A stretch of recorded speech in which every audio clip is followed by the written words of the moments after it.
한 절 전까지를 대림절이라, 또 대강절, 또 강림절, 첫 번째 주일, 우리 이렇게 강단 위에 성탄목을 세우고, 그리고 또 사과를 달아놨고, 매주일 그렇게 할 터인데, 작년에 이어서 조금 수정됐고 여러분들에게 간지로 읽어보실 수 있도록 넣어드렸습니다. 대림절은 역사의 주인이시고 온 세상의 구세주로 오신 예수 그리스도의 나심을 기다리는 시간입니다. 그래서 대림절의 주제는 기다림입니다. 옷감이 시줄과 날줄로 짜여져 있듯이 우리의 삶은 기다림이라는 시줄과 인내라고 하는 날줄로 짜여진 인생의 천과 같습니다. 저는 잘 모르지만 그 인간 행동 유형을 연구하는 윌리엄 말스톤이라는 교수가 있는데, 그분이 많은 사람들을 대상으로 연구한 조그마한 내용 중에 하나가, 우리가 사람들이 사는 일의 약 90%는 기다리는 일이다, 그렇게 이야기를 했습니다. 사람들은 무언가 기다리며 살아갑니다. 눈 오는 날 출근길에 버스 정류장에서 여느 때보다 더 많이 버스를 기다리는 사람들을 봤습니다. 대학 입시를 앞에 두고 수험생들은 그 수능의 결과와 입학 통지를 기다리고, 엄마는 군대 간 아들 휴가 나오기를 기다리고, 군대 간 아들은 애인이 면회 오기를 기다립니다. 회사원은 연말이 되면 보너스가 어떻게 될까 기다리고, 승진의 계절에 승진도 기다립니다. 어떤 사람은 경기가 조금 더 회복되기를 기다리고, 어떤 사람은 건강이 조금 더 좋아지기를 기다립니다. 여러분들은 무엇을 기다리고 사시는지요? 그 옛날 이스라엘 사람들은 무거운 죄짐을 벗겨주실 하나님의 구원을 기다렸으며, 곤고하고 지친 삶에 있던 그들을 다시 일으켜 세워줄 하나님의 위로를 기다리고 살았습니다. 우리는 2000년 전 하나님께서 메시아 예언을 따라 구원자요 위로자로 오신 예수님께서 오늘 다시 우리 자신과 가정, 그리고 교회와 이 세상에, 이 사회에, 복잡하고 이상하게 돌아가는 이 사회에 다시 오실 것을 기다리고 있습니다. 잠시 저와 여러분은 타임머신을 타고 2000년 전 유대 땅 베들레헴으로 가려고 합니다. 오늘 말씀을 읽었는데, 이른 아침 새벽에 어둠이 걷히기 시작하면서 어디선가 나팔 소리가 들립니다. 예루살렘 성전에서 울려 퍼지는 나팔 소리입니다. 매일 아침 제사장들이 성전에서 나팔을 들고, 은나팔을 들고 3번씩 길게 높이 부릅니다. 곤히 잠든 군인들을 깨우는 기상 나팔처럼 새날이 왔다고 깨우는 제사장의 나팔 소리입니다.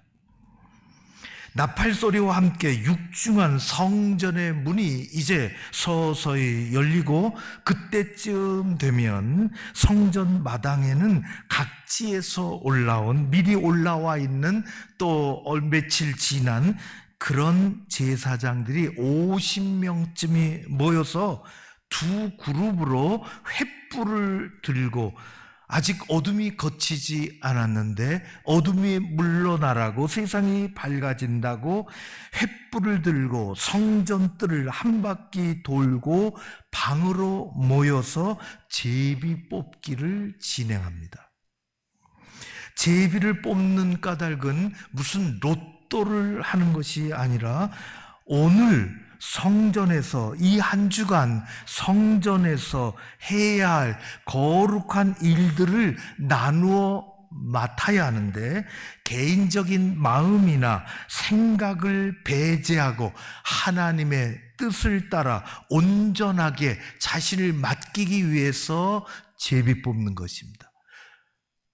신구약이 아주 중요한 일에 기도를 하며 제비를 뽑았던 일들이 있습니다.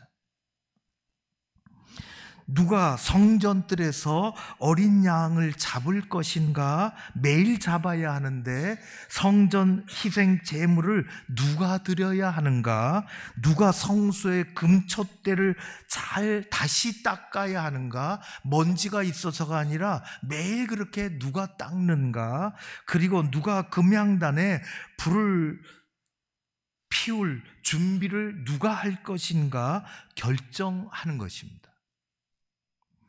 드디어 아침이 밝아오기 시작하면 하나님께 희생제물이 드려질 어린 양이 어느 제사장 손에 의해서 잡히고, 양은 거룩한 제물이 되어서 불태워지고, 어느 제사장의 손에 의해서 그 피는 제단에 뿌려지고, 후에 성소 안에서 하나님께 드릴 백성들의 기도를 상징하는 향을 어느 제사장이 다시 들어가서 향을 피우고, 제사장들의 여러 그렇게 나누어진 직무 중에서 가장 중요한 것은 피를 뿌리는 것도 중요하고 양을 잡는 것도 중요하지만은 성소에 들어가서 분향하는 일입니다.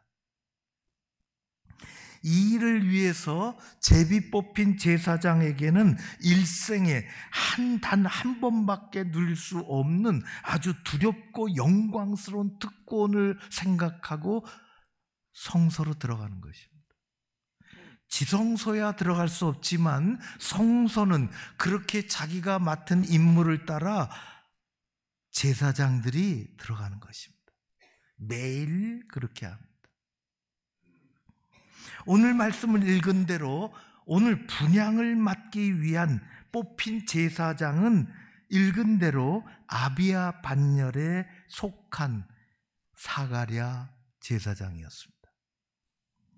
성전의 직무를 맡기 위해서 한 주간 동안 누가 맡아야 하는데, 세월이 이스라엘 백성들 아론 후에, 그거 참 복잡한 이야기지만은 단순하게 얘기하면은 구약을 지내면서 제사장들이 지파별 제사장 지파가 인원이 많이 늘었죠. 그래서 반열을 나눕니다. 그게 24반열로 나눕니다. 성전 직무를 맡기 위해서 한 주간에 한 반열씩 순서대로 차례대로 그 한 주간은 그 반열에서 맡는 거예요. 성전 당번 반열입니다. 그렇게 해서 그 반열에 속해 있는 제사장들이 흩어져 살다가 그 주간에 성전에 모이는 것입니다. 그때나 지금이나 성전에서 하나님을 섬기는 일에는 빈틈이 없습니다. 시간이 나서 하는 것도 아니고, 또 교회 섬기는 게 그렇게 하는 게 아닙니다. 매우 치밀하게 합니다. 매우 치밀하게. 그때 그렇게 했어요. 반열이. 그래서 이번 주간에 성전 직무에 뽑힌 반열이 아비야 반열이고, 뽑혔다기보다는 순서대로 가는 것입니다. 사가랴는 이 아비야 반열의 제사장들 중에 한 사람입니다. 나이가 많은 사가랴의 머리에는 어느새 세월이라는 흰 눈이 쌓여 있었습니다. 오늘 성경은 그런 사가랴를 일컬어 하나님 앞에서 의인이라고 말하고 있습니다. 그는 하나님을 향한 경건한 신앙과 사람들에게 풍겨지는 훌륭한 인품의 소유자예요. 성경이 그렇게 얘기합니다. 그는 거들먹거리는 바리새인들이나 콧대 높은 랍비들과는 전혀 다른 삶의 모습을 하나님 앞에서 보여주었습니다. 하나님께서는 무엇인가 은밀하게 준비하고 계시는 분이십니다.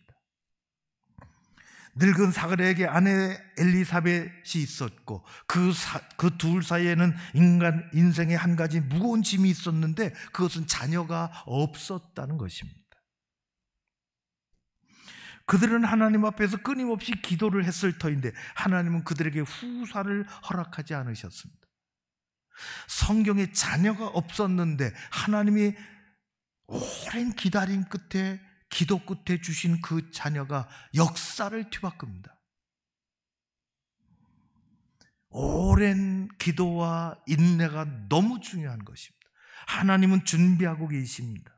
사가랴는 지금까지 평범한 제사장으로서 하나님의 성전에서 이런저런 일을 섬겨봤지만 성소에 들어가 분향단을 피우고 거룩한 기도를 드리는 직무는 한 번도 해본 적이 없습니다. 얼마나 두려울까요? 혼자 들어가야 되는데.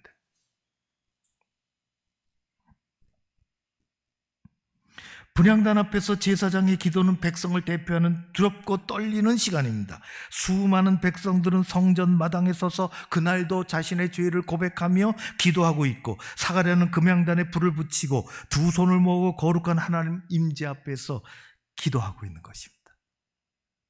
그 백성들을 대표해서 기도하는 그 순간, 그 공간 안에는, 자기 성소 안에는 자기 혼자인데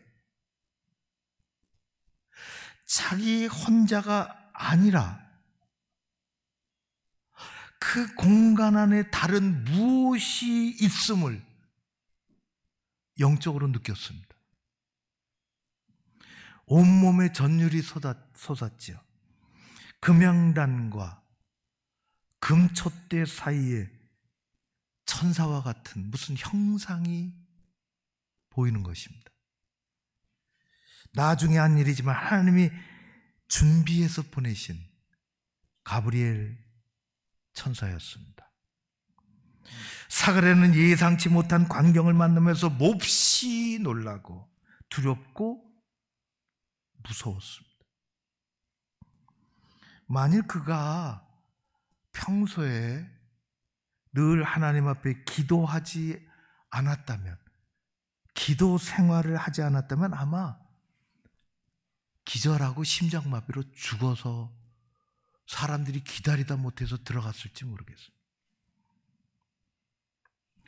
성전의 가장 깊숙한 곳에서 두렵고 떨고 있는 사가랴에게 가브리엘 천사는 하나님의 말씀을 전합니다. 13절에 이렇게 되어 있습니다. 하나님이 기도를 들으셨다는 것입니다. 천사가 일러 가로되 사가랴여 무서워 말라. 너의 간구함이 들린지라. 내 아내 엘리사벳이 내게 아들을 낳아주리니 그 이름을 요한이라 하라. 여러분, 하나님은 그 옛날이나 지금이나 상관없이 성도의 간절하고 진실한 기도를 들으실 줄로 믿습니다. 하나님은 성전 안에서의 기도나 일터에서의 기도나 상관없이 간절하고 진실한 기도를 들으십니다. 하나님은 구별된 제사장의 기도나 세상에서 지치고 힘든 사람들의 기도나 그 기도가 하나님 앞에 바르고 진실되었다면 하나님은 들으십니다. 우리는 기도 없이 살 수 없는 백성입니다. 기도하며 사는 그리스도인들입니다. 성전에서 그렇게 기도 드려질 때 바깥에서는 성전마당에서 백성들이 모여들어 기도하고 하나님은 그 기도를 들으십니다. 하나님은 오늘도 천사를 보내시고 우리에게 기도의 확신과 응답을 허락해 주실 줄로 믿습니다. 가브리엘이 사가랴에게 전한 내용은 아주 놀라운 것입니다. 그것은 하나님께서 늙고 무자한 사가랴에게 아들을 주시겠다는 것입니다. 노 부부가 너무 딱하고 여생이 불쌍해서 그렇게 여기셔서 그냥 선물로 주시는 것이 아니라 그 아들은 하나님의 거룩하신 구원의 계획에 쓰시기 위해서 예수님 앞서 보내시는 것입니다. 그래서 이름도 지어주셨습니다. 요한이라 하라. 이 땅에 보내시는 요한의 사명은 예수님 앞으로 사람들 돌아올 수 있도록 길을 내는 것입니다. 그 아이의 성장도 알려주셨습니다. 주 앞에서 큰 자가 될 것이고 옛날 삼손이나 사무엘처럼 나시린으로 자랄 것이라. 구별돼서 자란다. 그리고 한 가지 확실한 증표도 주셨습니다. 스게랴가 한동안 말문이 막혀서 일시적인 농아인이 될 것이라는 것입니다. 연로한 제사장은 예기치 않은 천사의 출현에 기절하지는 않았지만 압도당했습니다. 그리고 다시 말씀이 들려옵니다. 20절입니다. 때가 이르면 내 말이 이루어지리라. 하나님은 실현하지도 않으시고 하나님은 실패하지도 않으십니다. 우리는 그 하나님을 믿습니다. 우리는 실현도 하고 실패도 하지만 하나님에게는 실패가 없으십니다. 실현하지 않으십니다. 우리 하나님은 말씀하신 것을 즉시 이루시든지 아니면 때가 되어 이루시는 것입니다. 그 때를 성경은 하나님의 때라 그럽니다. 그래서 우리의 믿음의 한 축은 인내하고 기다리는 것입니다. 성도 여러분, 우리는 이 땅에 고아처럼 혼자 살지 않습니다. 때가 되면 어두운 세상 가운데 하나님의 말씀이, 하나님의 계획하심이 교회를 통해서, 신실한 종들을 통해서 이루어질 줄로 믿습니다. 우리가 그렇게 되고 싶은 것입니다. 교회가 그렇게 되고 싶은 것입니다. 하나님은 언제나 치밀하고 단단하게 준비하시는 분이십니다. 하나님은 다른 사람이 아닌 스가랴가 반열을 따라 제비 뽑히게 하셨습니다. 자기 반열에 있는 다른 제사장들도 주변에 많습니다. 그 주간에 여러 명이 같이 올라왔습니다. 자기가 아니라 다른 사람이 뽑혀서 스가랴는 양을 잡고 다른 제사장은 성소 안으로 들어갈 수도 있습니다. 하나님은 스가랴를 뽑히게 하셨습니다. 하나님은 그가 성소에 들어오시기를 기다리셨다가 분향단에서 분향하기를 기다리고 계셨습니다. 그리고 그때를 기다리셨다가 가브리엘을 메신저로 준비된 말씀을 주셔서 보내셨습니다. 그리고 세례 요한의 출생을 준비시키신 것입니다. 하나님은 치밀하게 준비하십니다. 어느 날 하나님이 아브라함에게 나타나셨어요. 아브라함아, 내 외아들 이삭을 데리고 모리아산으로 가라. 그리고 그곳에서 제물로 드리라. 성경은 이 말씀이 끝나고 다음 절에 아무 아브라함의 말이 나오지 않습니다. 그 다음 절에 일찍이 일어나. 그렇게 됐습니다. 다음 날 일찍이 일어나. 아브라함은 아무것도 모르고 따라서는 아들을 데리고 일찍이 멀고 먼 순종의 길을 떠났습니다. 3일 길을 떠났지요. 모리아산에 이르러 아들을 제물로 드리려고 할 때 하나님은 천사를 급히 내려보내셨습니다. 아마 옆에 준비시켜 두셨을 거예요. 너 딴 데 가지 마라. 그리고 하나님은 아브라함에게 얘기하셨습니다. 멈춰라. 이제 내가 알았다. 내가 나를 경외하는 줄을 이제야 알았다. 그걸 보고 하시는 거예요. 그걸 보고. 사람이 선물을 하나 받아도 그 마음이 뭔지 하나님은 이제야 내가 나를 정말 경외하는구나. 그리고 아들 멈춰라. 아들에게 손대는 거를. 그리고 저쪽을 보니 어디서 나타났는지 하나님이 준비하신 양이 거기 있었습니다. 아브라함은 그때서 깨달았습니다. 아, 하나님은 준비하시는 분이시구나. 여호와 이레. 하나님은 준비하시는구나. 나는 내 길 가면 되는구나. 하라고 한 거 하면 되는구나. 3일 길 그 길 가면 되는구나. 아침 일찍 일어나 가면 되는 길. 아마 그 길 가면서 아들이 어디 가요? 뭐 하러 가요? 왜 장작 가지고 가요? 따라오면 돼. 하나님이 준비하시는구나. 여호와 이레. 하나님은 준비하시는 하나님이십니다. 하나님이 준비하시면 백성들은 그곳으로 사는 것입니다. 출애굽한 이스라엘 백성들 가나안 땅을 가기 위해서 지나가야 하는 광야. 하나님은 그 광야가 어떤 곳인지 아셨습니다.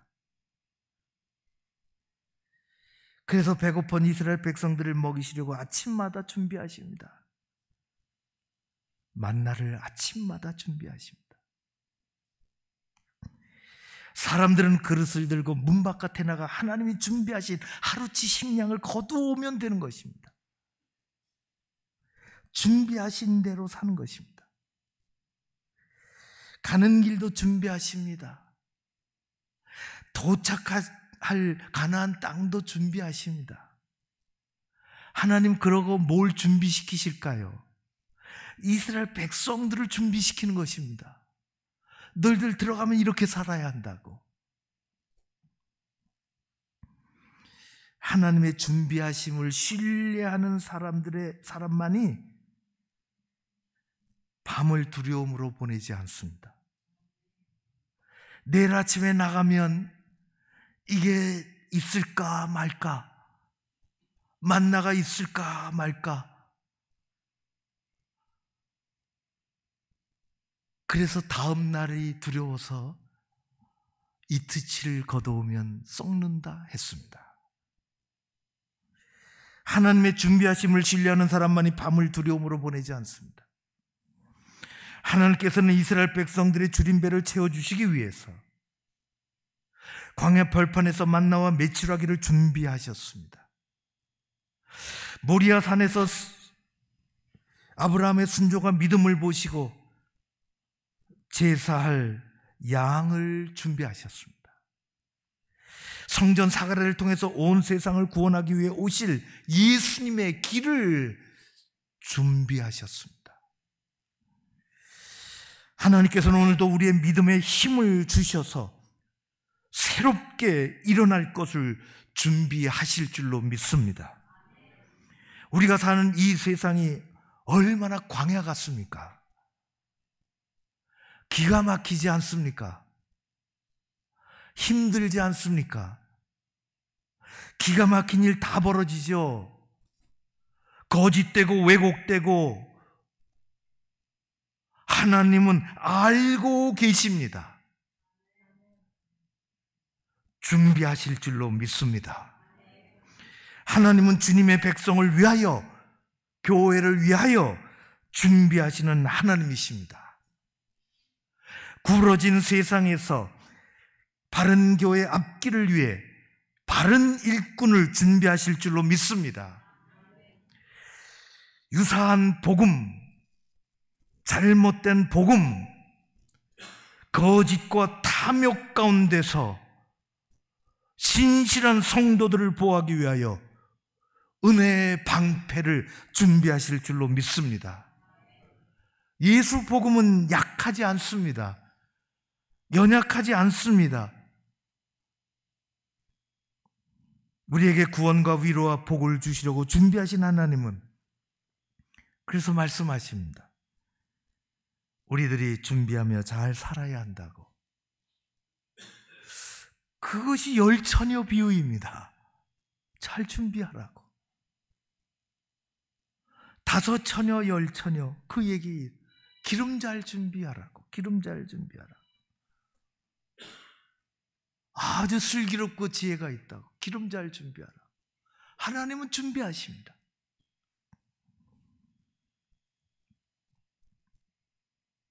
오래된 책이지만은 지금도 유명한 책이죠. 코끼리 믿음이라는 책이 있습니다. 코끼리는 포유동물 중에서 제일 등치가 큰 동물이에요. 옆에 가면은 어디 다른 동남아 가면 가끔 옆에 가서 겸손하게 쓰면은 사진 하나 찍어줍니다. 코끼리도. 어미 코끼리가 새끼를 잉태하면은 그 새끼가 세상에 태어나기까지 자그마치 22개월이 걸립니다. 2년 가까이. 아주 오랜 기간 동안 인내하고 기다립니다. 우리 앞에는 언제나 어렵고 힘든 상황이 있고 난관이 있습니다. 그러나 세상에 아무리 힘들고 캄캄해도 주 안에서는 절망이 없습니다. 우리는 언제나 최상의 것으로 준비하시는 하나님 앞에서 무한 희망을 가지고 살아갑니다. 우리 안에 있어야 할 것은 작은 쥐와 같은 두려움이 아니라 든든한 코끼리 같은 든든한 믿음이 자리 잡고 있어야 하는 것입니다. 교회는 대림절을 준비하시는 하나님, 대림절 기간 동안 준비하시는 하나님을 끝까지 신뢰하고 기도하고 기다리는 믿음으로, 코끼리 믿음으로 살아가는 우리 교회가 되어지기를 바랍니다. 대림절 다시 오시는 주님을 바라보며 믿음의 불, 기도의 불이 꺼지지 않는 우리 교회 공동체 여러분 모두가 되셔서 세상 어디를 가든지 무슨 일을 만나든지 하나님의 은혜 가운데 든든하게 자리 잡고 승리하는 모두가 되시기를 주의 이름으로 축원합니다. 고마우신 아버지 하나님을 찬양합니다. 도우시는 주님을 바라봅니다. 준비하시는 하나님, 언제나 치밀하게 준비하시는 주님 앞에